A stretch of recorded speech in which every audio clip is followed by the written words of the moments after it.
Papa, kalau balok ini dibongkar, maka semua gudang ini akan runtuh. Karena di belakang balok tersebut ada tiang yang lain yang disanggah oleh balok tersebut. Saat itu pertama kali ayah saya kaget dan kagum mendengar perkataan saya. Dari situlah saya merasa punya bakat untuk membangun.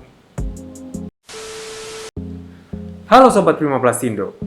DKI Jakarta merupakan kota yang sangat cepat pertumbuhannya. Gedung-gedung bertingkat tinggi menghiasi ibu kota ini. Tapi tahukah Sobat Prima Plastindo, di balik megahnya kota Jakarta ada salah satu pelopor cerdas yang sangat berjasa dalam pembangunan di Jakarta ini. Mungkin terlintas beberapa nama di pikiran Anda. Namun kali ini kita akan membahas soal pengusaha sukses yang memiliki gurita bisnis, Ciputra. Bagaimana Pak Ciputra memulai bisnisnya? Tantangan apa saja yang beliau hadapi? Apa saja rahasia kesuksesannya? Dan apa saja karya-karya cemerlang yang telah beliau buat? Semuanya akan kita bahas dalam Jurnal Inspirasi kali ini.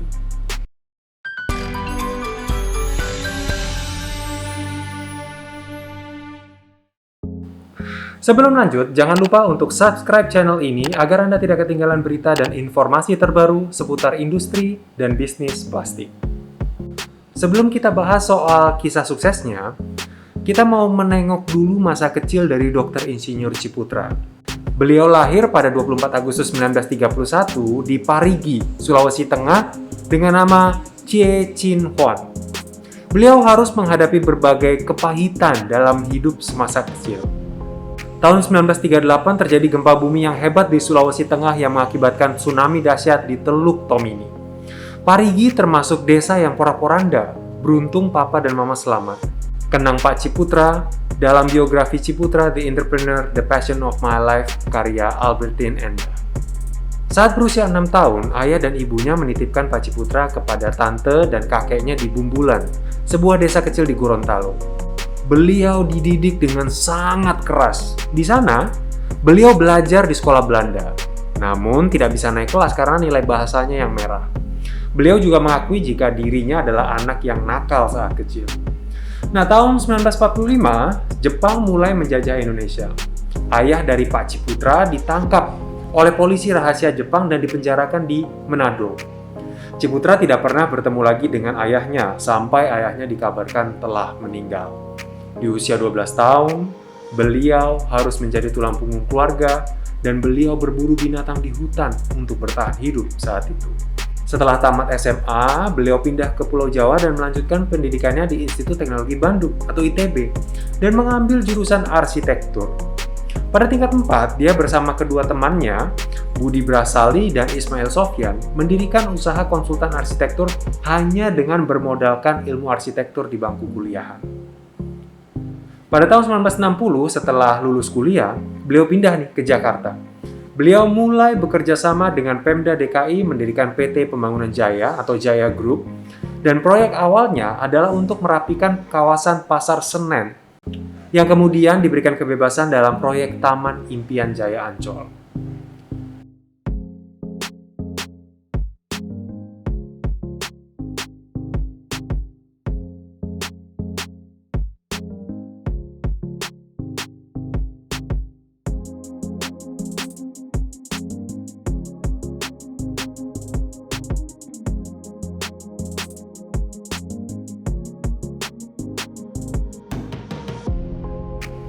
Meskipun telah menjabat sebagai direktur utama di Jaya Group, beliau tidak berpuas diri. Pada tahun 1970 bersama dengan rekan-rekannya, Ciputra mendirikan Metropolitan Group dan menjabat sebagai presiden komisaris. Bekerja sama dengan Salim Group, Metropolitan Group membangun kawasan elit Pondok Indah yang terdiri dari perumahan, mall, hotel, perkantoran, lapangan golf, apartemen, dan juga rumah sakit. Beliau juga mengembangkan kawasan elit lainnya di Jakarta Barat, yaitu Puri Indah, yang juga dilengkapi dengan rumah sakit dan mall.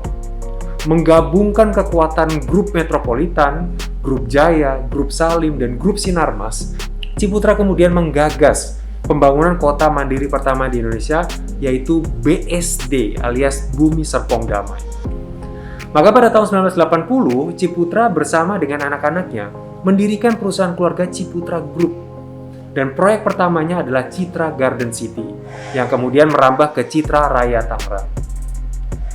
Pada tahun 1998 terjadi krisis ekonomi besar di Indonesia. Ketiga grup yang beliau pimpin, mulai dari Jaya Group, Metropolitan Group, dan juga Ciputra Group, semua terkena dampak yang serius. Walaupun ketiga perusahaan tersebut sudah melakukan penghematan besar-besaran, Ciputra Group terpaksa melakukan PHK kepada 7.000 karyawannya. Sehingga hanya tersisa sekitar 35% saja dari total karyawan. Dan karyawan yang bertahan pun harus menerima potong gaji 40% untuk kelangsungan perusahaan agar bisa tetap berjalan saat itu. Selain itu, Bank Ciputra yang didirikannya ditutup oleh pemerintah karena dianggap tidak layak, dan asuransi jiwa Ciputra Allstate yang baru saja dirintisnya menjelang krisis ikutan ditutup. Namun, beliau berhasil bangkit lagi dan melunasi semua hutang-hutangnya. Grup Ciputra bahkan mampu melakukan ekspansi usaha sampai ke Amerika Serikat, Singapura, Vietnam, Kamboja, India, Tiongkok, dan bahkan negara-negara lainnya. Setelah bangkit dari krismon, Ciputra malah tambah sukses.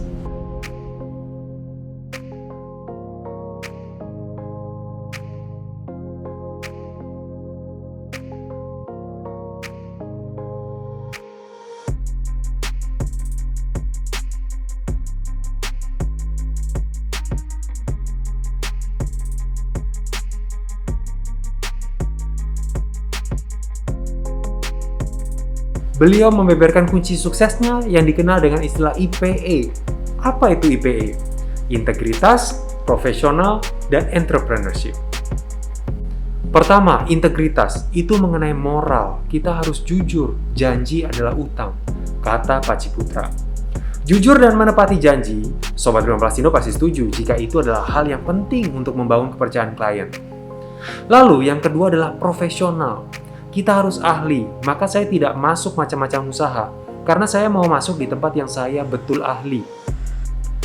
Menekuni satu bidang dengan fokus dan serius, terbukti Ciputra sangat sukses dalam bidangnya, arsitektur dan properti. Dan yang ketiga, entrepreneurship.